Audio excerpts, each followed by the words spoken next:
बिस्मिल्लाहिर्रहमानिर्रहीम। अस्सलाम वालेकुम डियर स्टूडेंट्स, लास्ट वीडियो तक हमने इस चैप्टर से अल्केन्स और अल्कीन्स वाला पोर्शन कंप्लीट कर लिया था। उसमें हमने नॉमनक्लेचर पढ़ा कि अल्केन्स, अल्कीन्स और अल्काइन्स इनको आईयूपैक नॉमनक्लेचर के तहत कैसे नाम दिए जाते हैं। फिर हमने अल्केन्स और अल्कीन्स के मेथड ऑफ प्रिपरेशन और कुछ इनकी केमिकल प्रॉपर्टीज़ को डिटेल से डिस्कस किया। तो आज की इस वीडियो में हम अल्काइन वाले पोर्शन में से अल्काइंस के प्रिपरेशंस के मेथड को डिस्कस करने जा रहे हैं कि अल्काइंस को किन मेथड्स के ज़रिए प्रिपेयर किया जा सकता है। ये टॉपिक शुरू करने से पहले वही 2-3 बातें मैं आपसे कहूँगा कि अगर आपको फंक्शनल ग्रुप वाला टॉपिक नहीं आता, फंक्शनल ग्रुप नहीं आते, तो पहले आप उनको पढ़ लें, उनको समझ लें, उनको याद कर लें फंक्शनल ग्रुप को। और दूसरा ये कि जो टर्म्स इस्तेमाल होती हैं, ये जो लिखा होता है, टर्म्स लिखी होती हैं, इनके मतलब आपको आने चाहिए। अगर आप ऑर्गेनिक केमिस्ट्री को समझना चाहते हैं, ऑर्गेनिक रिएक्शंस को समझना चाहते हैं, तो इन 2 चीज़ों के बारे में आपको लाजमी पता होना चाहिए। अगर हम अल्काइंस की बात करें तो अल्काइंस में कार्बन कार्बन के दरमियान ट्रिपल बॉन्ड होता है। हमें पता है अल्केन में सिंगल बॉन्ड होता है, अल्कीन में डबल बॉन्ड, और अल्काइंस में कार्बन कार्बन के दरमियान ट्रिपल बॉन्ड, यानी कि ट्रिपल बॉन्ड जो है वो फंक्शनल ग्रुप है अल्काइंस का। अगर हम इसके जनरल फार्मूला की बात करें इस क्लास की, तो वो होता है CnH2n-2। CnH2n-2 जनरल फार्मूला आपने याद रखना है। इसमें अल्कीन्स के मुकाबले में 2 हाइड्रोजन कम होते हैं। अल्कीन्स में अल्केन्स के मुकाबले में 2 हाइड्रोजन कम होते हैं, और अल्काइंस में अल्कीन्स के मुकाबले में 2 हाइड्रोजन कम होते हैं। तो उस लिहाज से इस क्लास का जनरल फार्मूला ये बनता है CnH2n-2। तो फर्स्ट मेथड ऑफ प्रिपरेशन है डिहाइड्रोहेलोजिनेशन ऑफ विसिनल डाइहैलाइड। सबसे पहले मैं आपको इन टर्म्स के मतलब बता देता हूँ। डी का मतलब होता है रिमूवल, यानी हम किसी चीज़ को रिमूव कर रहे हैं या निकाल रहे हैं, रिमूवल। हाइड्रो का मतलब है हाइड्रोजन, यहाँ पे हाइड्रो का मतलब है यहाँ पे हाइड्रोजन, और हेलो का मतलब है यहाँ पे हैलोजन। हेलो का मतलब है यहाँ पे हैलोजन। हैलोजन में भी क्लोरीन भी हो सकता है, ब्रोमीन भी हो सकता है। यानी कि हमने रिमूवल करनी है हाइड्रोजन की और हैलोजन की, किस में से? विसिनल डाइहैलाइड। डाइहैलाइड से तो हमें यह पता चलता है कि एक ऐसा ऑर्गेनिक मॉलिक्यूल होगा जिसमें 2 हैलोजन के एटम आएंगे, उसे हम डाइहैलाइड कहते हैं। अब विसिनल डाइहैलाइड क्या होता है? अगर 2 हैलोजन्स के एटम 2 एडजेसेंट कार्बन पे आ जाए, लाइक दिस, इस तरह से 2 एडजेसेंट कार्बन के ऊपर 2 हैलोजन के एटम आ जाएं, तो इसको हम विसिनल डाइहैलाइड कहते हैं, विसिनल डाइहैलाइड। तो विसिनल डाइहैलाइड हमने यूज़ करना है, और विसिनल डाइहैलाइड से हमने करवाना क्या है? डिहाइड्रोहेलोजिनेशन, यानी हाइड्रोजन और हैलोजन की हमने रिमूवल करवानी है। अब हाइड्रोजन और हैलोजन को रिमूव करने के लिए कोई रिजेंट भी हमें चाहिए, तो इसके लिए हम कोई सा भी स्ट्रॉन्ग बेस यूज़ करेंगे। स्ट्रॉन्ग बेस कोई सा भी यूज़ करेंगे, KOH यूज़ कर लेंगे इसके लिए विद अल्कोहल। जो रिएक्शन मीडियम होगा वो इसमें अल्कोहल हम यूज़ करेंगे एज ए रिएक्शन मीडियम। तो पहले हम जनरल रिएक्शन देख लेते हैं किस तरह से रिएक्शन होता है। कोई सा भी हम विसिनल जनरल डाइहैलाइड ले लेते हैं। ये हमारे पास कोई सा भी विसिनल डाइहैलाइड है, यहाँ पे X, फिर CH और X, और फिर R। ये R कोई भी अल्काइल ग्रुप हो सकते हैं, आप अपनी मर्ज़ी से यहाँ पे लगा सकते हैं। हाइड्रोजन भी लगा सकते हैं, मिथाइल ग्रुप भी लगा सकते हैं, कोई भी अल्काइल ग्रुप यहाँ पे यूज़ कर सकते हैं। तो ये विसिनल डाइहैलाइड है। स्ट्रॉन्ग बेस के साथ इसको रिएक्ट करवाएंगे, और जो रिएक्शन मीडियम है वो अल्कोहल है, अल्कोहल। तो इन हाइड्रोजन्स को भी मैं अलग करके लिख देता हूँ, क्योंकि हाइड्रोजन ने भी रिमूव होना है हैलोजन के साथ। तो फर्स्ट स्टेप के अंदर एक कार्बन से हमने हैलोजन निकालना है और दूसरे कार्बन से हाइड्रोजन। ये बात याद रखनी है कि अगर हम इस कार्बन से हैलोजन को रिमूव करेंगे तो इस कार्बन से हम हाइड्रोजन को रिमूव करेंगे। अगर यहाँ से हम हैलोजन को रिमूव करेंगे तो यहाँ से हाइड्रोजन को रिमूव करेंगे। एक ही कार्बन से एक स्टेप में हमने हैलोजन और हाइड्रोजन को रिमूव नहीं करना। सपोज इस स्टेप में हम इस कार्बन से अगर हैलोजन निकाल रहे हैं तो इस कार्बन से हमने हाइड्रोजन निकालना है।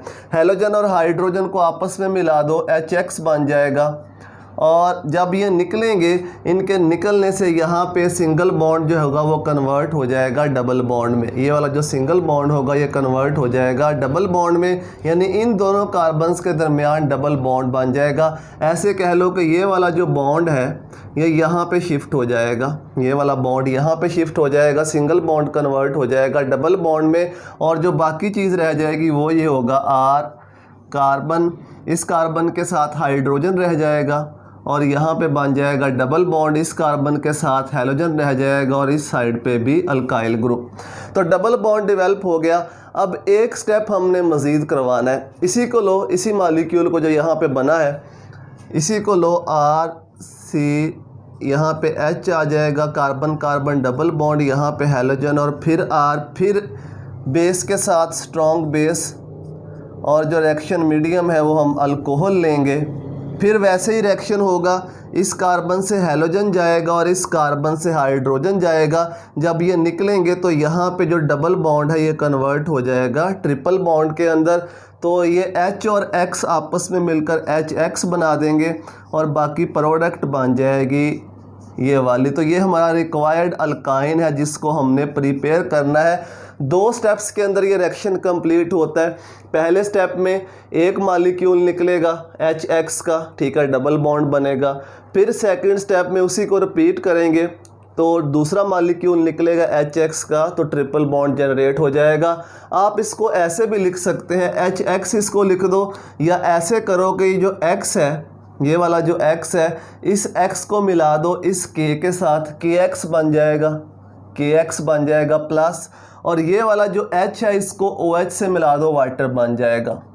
अगर आपने ये HX नहीं लिखना यहाँ पे तो इसकी जगह पे आप इस X को K से मिला दो, KX बन जाएगा, और इस H को OH से मिला दो, वाटर बन जाएगा। यहाँ पे भी आप ऐसे ही कर सकते हैं, यहाँ पे भी KX और वाटर बना सकते हैं, आपकी मर्ज़ी है। ऐसे लिख दो, इस फॉर्म में लिख दो, या इसको इस फॉर्म में लिख दो, दोनों तरीके से ठीक होगा। जैसे आपको आसान लगता है, जैसे आपको याद रहता है, आप इसको ऐसे लिख सकते हैं। अब हम कोई सा भी ले लेते हैं डाईहेलाइड, विसिनल डाईहेलाइड, और उसके साथ रिएक्शन देखते हैं किस तरह से होगा। तो हम ले लेते हैं 1,2 डाईब्रोमो ईथेन, CH2 एक H अलग कर लो इसका, फिर CH2 और ये डाईहेलाइड, यहाँ पे X की जगह पे आप लगा लो क्लोरीन भी लगा सकते हैं, ब्रोमीन भी लगा सकते हैं। तो यहाँ पे मैं ब्रोमीन लगा देता हूँ। स्ट्रॉन्ग बेस के साथ रिएक्शन करवाएंगे, KOH मीडियम वही अल्कोहलिक मीडियम होगा। तो यहाँ से ब्रोमीन निकाल दो, यहाँ से हाइड्रोजन निकाल दो, ये वाला हाइड्रोजन, ये बन जाएगा HBr, और बाकी यहाँ पे बन जाएगा डबल बॉन्ड, ये बॉन्ड यहाँ पे शिफ्ट हो जाएगा, सिंगल बॉन्ड कन्वर्ट हो जाएगा डबल बॉन्ड में। इधर देखो क्या रह गया, CH2, इस कार्बन के साथ 2 हाइड्रोजन है, एक ये वाला हाइड्रोजन और एक ये वाला हाइड्रोजन, और यहाँ पे डबल बॉन्ड बन गया। और इस कार्बन के साथ क्या रह जाएगा, CH और Br, डबल बॉन्ड बन गया। अब इसी को एक दफ़ा और स्ट्रॉन्ग बेस के साथ रिएक्ट करवा दो, यानी KOH के साथ रिएक्ट करवा दो। जब रिएक्ट करवाओगे तो ये वाला Br और ये वाला H भी यहाँ से निकल जाएंगे, ये वाला बॉन्ड यहाँ पे शिफ्ट हो जाएगा, डबल बॉन्ड कन्वर्ट हो जाएगा ट्रिपल बॉन्ड में। एक और मालिक्यूल निकल गया HBr का, HBr, और यहाँ पे बन गया triple bond HC, triple bond CH। ये हमारा रिक्वायर्ड अल्काइन बन गया जिसको हम इथाइन कहते हैं। तो अगर इथाइन प्रिपेयर करनी हो तो इस रिएक्शन से हम प्रिपेयर कर सकते हैं इस तरीके से, bye डिहाइड्रोहैलोजिनेशन of vicinal dihalide. Medium का याद रखना है कि अल्कोहलिक KOH हमने यूज़ करना है, एक्वस यहाँ पे यूज़ ना करना, रिएक्शन की नेचर चेंज हो जाती है। तो अल्कोहलिक KOH यूज़ करेंगे। 2 स्टेप्स में ये रिएक्शन कंप्लीट होगा। पहले स्टेप में एक मालिक्यूल निकलेगा HX का, डबल बॉन्ड बन जाएगा। फिर दूसरे स्टेप में दूसरा मालिक्यूल निकलेगा तो कार्बन कार्बन के दरमियान ट्रिपल बॉन्ड जनरेट हो जाएगा।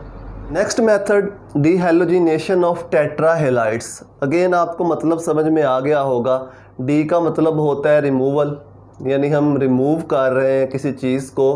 किसको रिमूव कर रहे हैं, हैलोजिनेशन, यानी हैलोजन्स को हम रिमूव कर रहे हैं। डी हैलोजिनेशन मतलब रिमूवल ऑफ हैलोजन। किससे हमने हैलोजन की रिमूवल करनी है? Tetra halide. टेट्रा का मतलब होता है 4, यानी ऐसा ऑर्गेनिक मॉलिक्यूल जिसमें 4 हैलोजन के एटम हो उसको टेट्रा हैलाइड कहते हैं। तो टेट्रा हैलाइड में से हमने हैलोजन की रिमूवल करनी है। हैलोजन की रिमूवल के बाद वो कन्वर्ट होगा अल्काइंस के अंदर। तो किस तरह से ये रिएक्शन होता है पहले हम देख लेते हैं कि किस रिजेंट की मदद से हम ये रिमूवल करेंगे हैलोजन्स की। तो इसके लिए कोई सी भी एक्टिव मेटल यूज़ की जा सकती है। ऐसी मेटल्स जिनकी रिएक्टिविटी ज़्यादा होती है उनको एक्टिव मेटल्स कहते हैं। कोई सी भी एक्टिव मेटल जैसे कि मैग्नीशियम या जिंक वगैरह हम इस रिएक्शन के लिए यूज़ कर सकते हैं। तो आइए देखते हैं कि ये रिएक्शन किस तरह से होता है। टेट्रा हैलाइड हम लेते हैं, CH 4 हैलोजन्स के एटम लगा दो, 2 इस कार्बन के साथ और 2 इस कार्बन के साथ। ये 4 हैलोजन्स के एटम हम यहाँ पे यूज़ करेंगे। ये टेट्रा हैलाइड है 1122 टेट्रा हैलाइड या 1122 टेट्रा हैलाइड इथेन भी इसे कह सकते हैं। इसका हम रिएक्शन करवाएंगे एक्टिव मेटल के साथ। हम यूज़ कर लेते हैं जिंक। ये रिएक्शन भी 2 स्टेप्स के अंदर कंप्लीट होगा।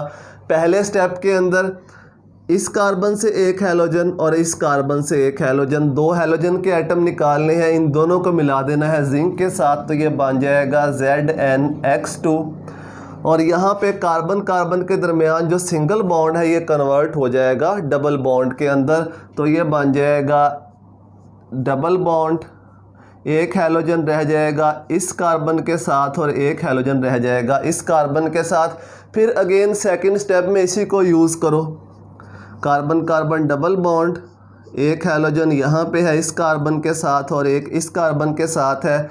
फिर अगेन जिंक के साथ इसको ट्रीट करवाओ सेकंड स्टेप में। तो ये वाला हैलोजन भी निकलेगा और ये वाला हैलोजन भी निकलेगा। ये दोनों जिंक के साथ मिलके बना देंगे ZnX2 और यहाँ पे जो डबल बॉन्ड है ये कन्वर्ट हो जाएगा ट्रिपल बॉन्ड में।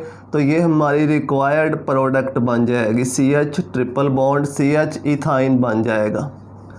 तो इस तरीके से हम डीहैलोजिनेशन की मदद से, टेट्रा हैलाइड्स की डीहैलोजिनेशन की मदद से अल्काइंस को प्रिपेयर कर सकते हैं। यहाँ पे हैलोजन आप आपकी मर्ज़ी है, यहाँ पे आप क्लोरीन भी यूज़ कर सकते हैं या इसकी जगह पे ब्रोमीन भी यूज़ कर सकते हैं।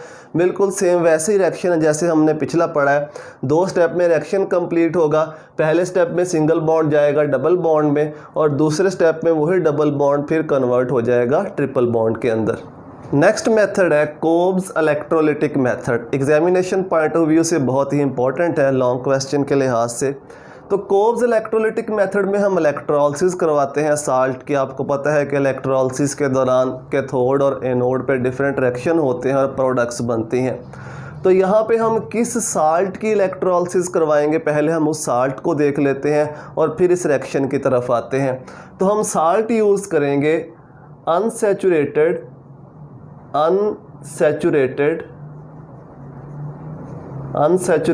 Di carboxylic acid. Unsaturated di carboxylic acid का हमने साल्ट यूज़ करना है। तो अनसैचुरेटेड डाई कार्बोक्सिलिक एसिड जो हम यूज़ करेंगे वो होगा मैलिक एसिड। मैलिक एसिड का फार्मूला पहले देख लो। मैलिक एसिड का फार्मूला होता है CH double bond CH, C double bond OH और इस साइड पे भी C डबल बॉन्ड OH। इसमें 2 कार्बोक्साइल ग्रुप है, एक ये वाला कार्बोक्साइल ग्रुप है, एक ये वाला कार्बोक्साइल ग्रुप है, इसलिए इसको डाई कार्बोक्सिलिक एसिड कहते हैं।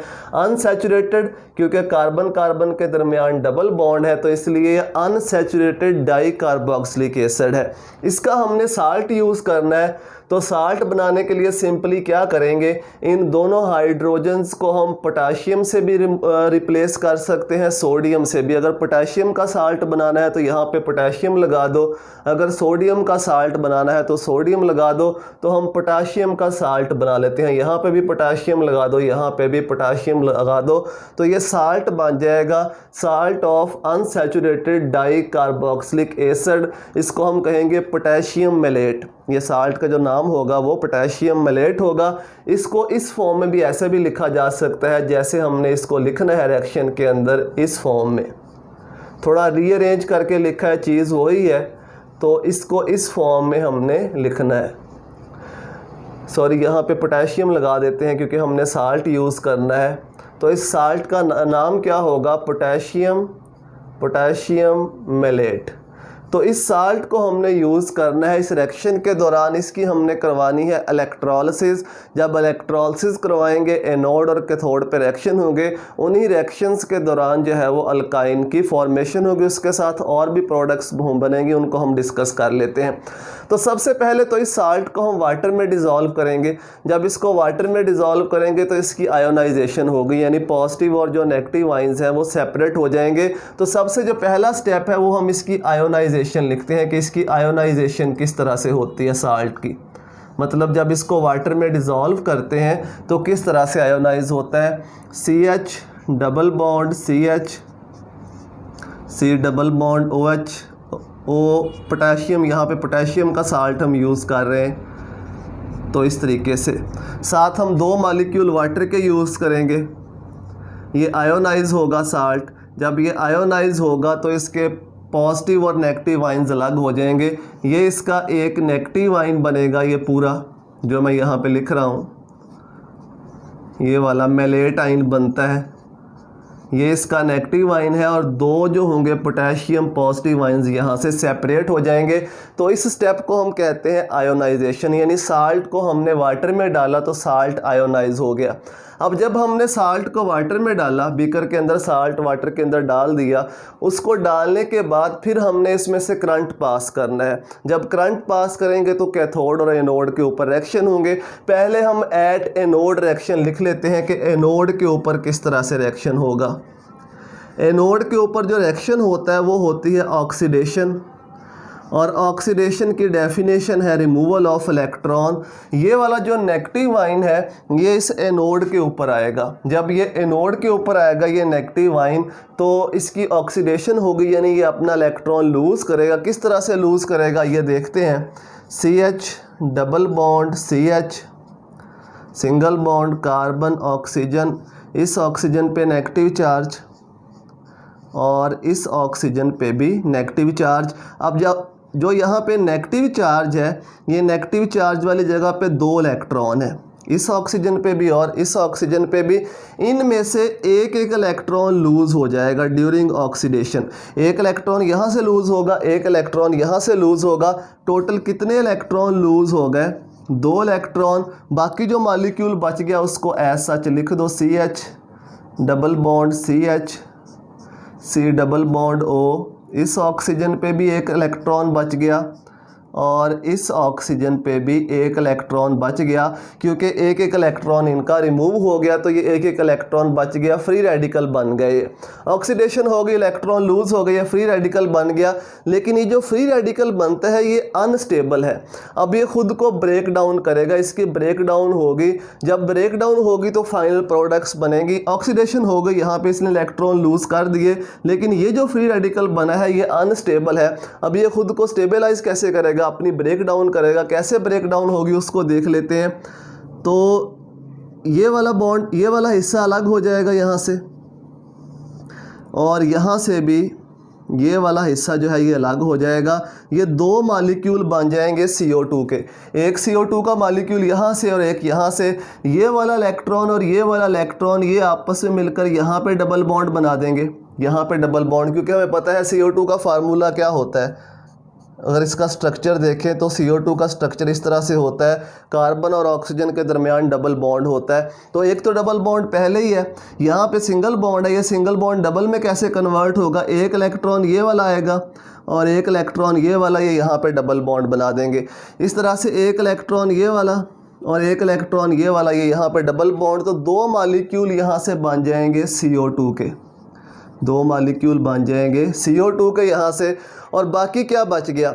CH डबल बॉन्ड CH, एक इलेक्ट्रॉन इस CH के पास है और एक इलेक्ट्रॉन इस CH के पास है। अब ये इलेक्ट्रॉन भी आपस में मिलेंगे और इनके मिलने से यहाँ पे एक और बॉन्ड बन जाएगा, यानी डबल बॉन्ड कन्वर्ट हो जाएगा ट्रिपल बॉन्ड में। CH ट्रिपल बॉन्ड CH, ये हमारा रिक्वायर्ड अल्काइन है। इथाइन गैसियस फॉर्म में होता है, इथाइन। और ये CO2 भी किस फॉर्म में होता है, गैसियस फॉर्म में। ये दोनों गैसें होती हैं और ये दोनों गैसें कहाँ पे बनती हैं, ये दोनों गैसें एनोड के ऊपर बनती हैं जब ऑक्सीडेशन होती है। तो ये हमारी फाइनल प्रोडक्ट बनती है एनोड के ऊपर। एनोड के ऊपर रिएक्शन कंप्लीट हो गया। अब हम रिएक्शन देखते हैं एट कैथोड। कैथोड के ऊपर किस तरह से रिएक्शन होता है। कैथोड के ऊपर जो रिएक्शन होगा वो क्या होगा, रिडक्शन। रिडक्शन का मतलब है गेन ऑफ इलेक्ट्रॉन। जो इलेक्ट्रॉन वहाँ पे लूज़ हुए थे, 2 इलेक्ट्रॉन, ये यहाँ पे आके गेन करेगा। गेन कौन करेगा, वाटर इनको गेन करेगा। जब इन इलेक्ट्रॉन्स को वाटर गेन करेगा, इन 2 इलेक्ट्रॉन्स को, तो ये हाइड्रोजन गैस बनाएगा और साथ में 2 हाइड्रोक्साइड आइंस बनेंगे। इस तरह से रिडक्शन हो गई वाटर की, 2 हाइड्रोक्साइड, ये हाइड्रोजन गैस बन गई कैथोड के ऊपर। ये वाले जो हाइड्रोक्साइड आइंस हैं ये इन 2 पोटेशियम आइंस के साथ कंबाइन हो जाएंगे और ये सोल्यूशन की फॉर्म में रहेंगे। 2 पोटेशियम आइंस, 2 हाइड्रोक्साइड आइंस, ये बन जाएगा पोटेशियम हाइड्रोक्साइड और ये सोल्यूशन की फॉर्म में होता है, लिक्विड फॉर्म में होता है। ये बाकी जो प्रोडक्ट्स बनती हैं ये सारी गैसियस फॉर्म में। हाइड्रोजन भी गैस होती है, इथाइन भी गैस होती है, CO2 भी गैस होती है। तो इस तरह से ये रिएक्शन। अब इसका हमने ओवरऑल रिएक्शन लिखना है। जनरली ओवरऑल रिएक्शन जो है वो शुरू पे लिखा जाता है, मैंने जगह छोड़ दी थी क्योंकि जो ओवरऑल रिएक्शन है वो वैसे इसका याद नहीं रहता। एक दफ़ा इसको आप कंप्लीट कर लोगे, सारी प्रोडक्ट्स आपके सामने आ जाएंगी, तो फिर आप इजीली इस रिएक्शन को लिख सकते हो। तो ओवरऑल रिएक्शन में हमारे पास रिएक्टेंट क्या था, एक तो ये साल्ट था और दूसरा ये वाटर था। इसको लिख लो साल्ट, पोटेशियम मैलेट, इस साल्ट को लिख लो, ठीक है, इस तरह से। और इसके साथ वाटर के 2 मॉलिक्यूल यूज़ हो रहे हैं, 2H2O। इसकी हमने इलेक्ट्रोलिसिस करवाई, इसकी हमने इलेक्ट्रोलिसिस करवाई। जब इसकी इलेक्ट्रोलिसिस करवाई तो प्रोडक्ट्स देख लो कौन कौन सी बनती हैं, 1 2, ये 3rd प्रोडक्ट हाइड्रोजन और 4th प्रोडक्ट जो है वो KOH। तो ये चारों प्रोडक्ट्स लिख दो।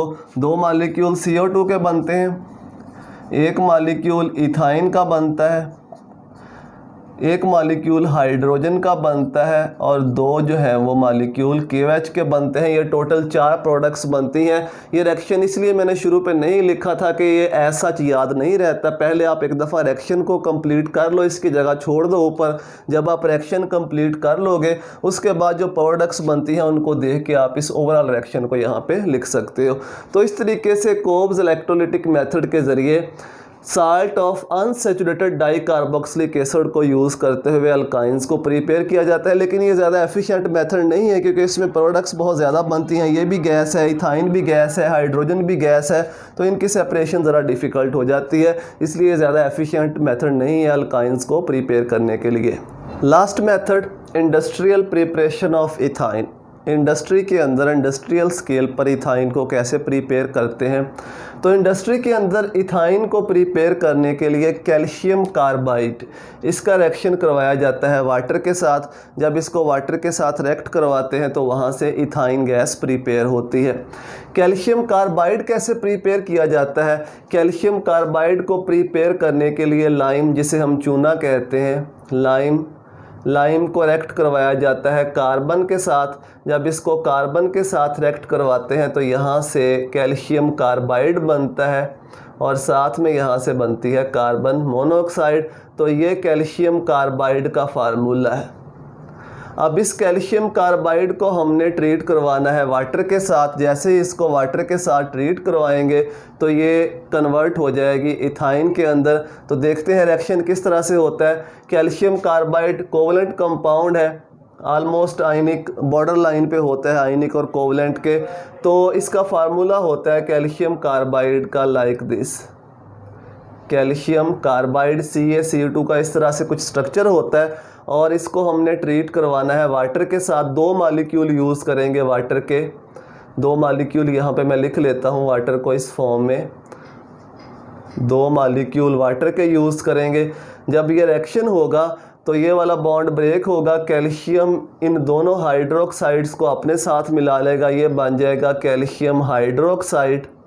और प्लस एक H जो होगा वो इस कार्बन के साथ और एक H इस कार्बन के साथ, ये अल्काइन में कन्वर्ट हो जाएगा। तो इस तरह से इंडस्ट्री के अंदर लार्जर स्केल पे इथाइन को प्रिपेयर किया जाता है। ये जो रिएक्शन है ये हाई टेम्परेचर पे होता है, round about 3000 degree Celsius temperature required है इस रिएक्शन को करवाने के लिए, कैल्शियम कार्बाइड को बनाने के लिए।